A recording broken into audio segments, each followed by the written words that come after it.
今儿咱来说一说印度教神话中第一个试管婴儿湿婆与帕尔瓦蒂的大儿子战神鸠摩罗。为什么要说鸠摩罗是试管婴儿呢？其实帕尔瓦蒂女神并没有亲自生下这个儿子，而是众神得到湿婆的精华之后，经历千辛万苦才培育出来的。那么到底是怎么回事呢？就请听丢丢慢慢道来吧。在印度，想要至高神生个孩子，其实也是非常麻烦的，涉及到因果与业的轮回。所以没有足够的因果与业的话，即使灭世神湿婆与帕尔瓦蒂愿意生个孩子，也是没有办法的。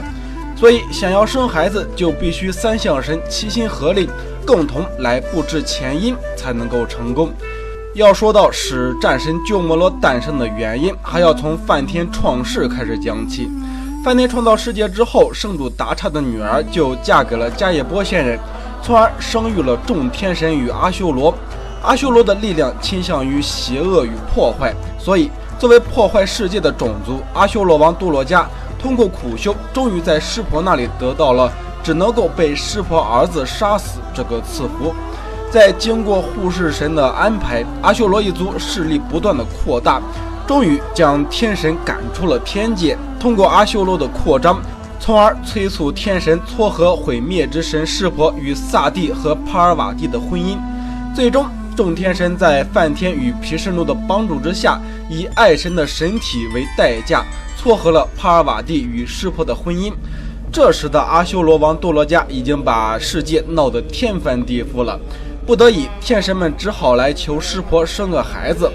于是灭世之神湿婆与帕尔瓦蒂在山洞中快乐地成长了1000年，才结束了交欢。到了这里，通过梵天创造的众天神与众阿修罗之间的斗争产生的因果，才达到了战神鸠摩罗诞生的初始条件。我们的故事也是从这个时候开始讲起的。灭世神湿婆走出与帕尔瓦蒂交欢的山洞，得知众天神的愿望，于是将与女神帕尔瓦蒂交欢所出的精华交给了众天神。灭世之神的精华蕴含了世间强大的力量，众神没有一个人敢接过手，没办法，只能由最善于控制力量的火神阿契尼变成鸽子吞下了精华。吞下了精华的阿契尼感受到了万分的痛苦，觉得自己体内的能量都快让自己爆衣了。于是阿契尼疯狂地来到了喜马拉雅山上，祈求以喜马拉雅山的力量承载精华，但喜马拉雅山也无法承受。于是阿契尼又来到了恒河女神所化的恒河之水中，结果擅长于承受与净化的恒河女神也无法承受精华，于是把精华抛在了苏罗根达林之中。精华经过了几番折腾，被分为了6份。在印度旧历9月白半月的第6天，湿婆的精华诞生出了6个孩子。正巧的是，这天卯宿6女神也来到这里沐浴，看到这6个孩子，于是就以自己的奶水喂养他。这时鸠摩罗就算顺利的诞生了。咱们再说回湿婆这一边，当灭世之神湿婆结束了与帕尔瓦蒂女神的交欢，将自己与女神所出的精华交给了众天神时，帕尔瓦蒂女神走出了山洞。帕尔瓦蒂愤怒地看着众天神，认为他们打破了自己与湿婆的欢愉，并伤害了自己的母性。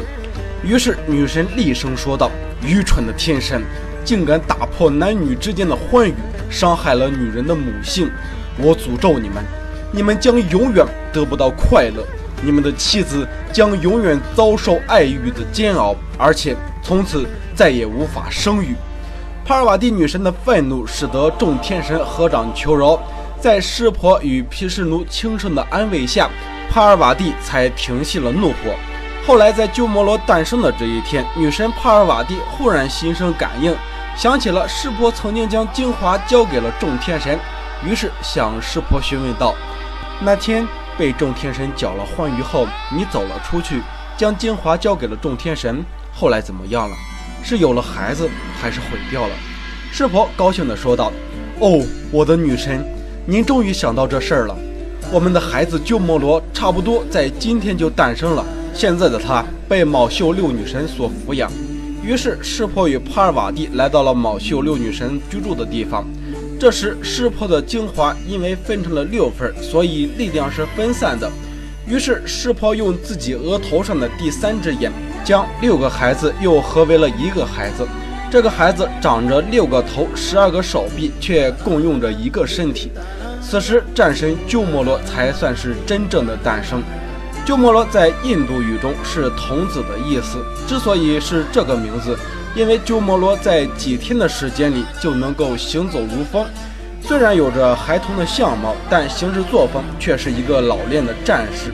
这时的鸠摩罗经过了一系列的事情，拥有了众多的能力。湿婆是他的力量源泉，火神阿契尼的接触使得鸠摩罗有了控制力量的能力。喜马拉雅山的承载让鸠摩罗有了沉稳的气质，恒河水的洗礼使他的心灵纯洁，用心专一。而他的养母卯宿六女神则给予鸠摩罗智慧、计谋、睿智、知识与美德，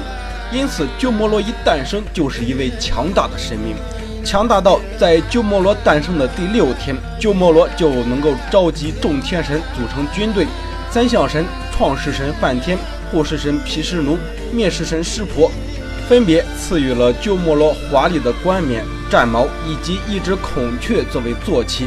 在刚诞生的第7天，鸠摩罗就上了战场，完成了自己之所以诞生的使命，杀死了阿修罗王多罗迦。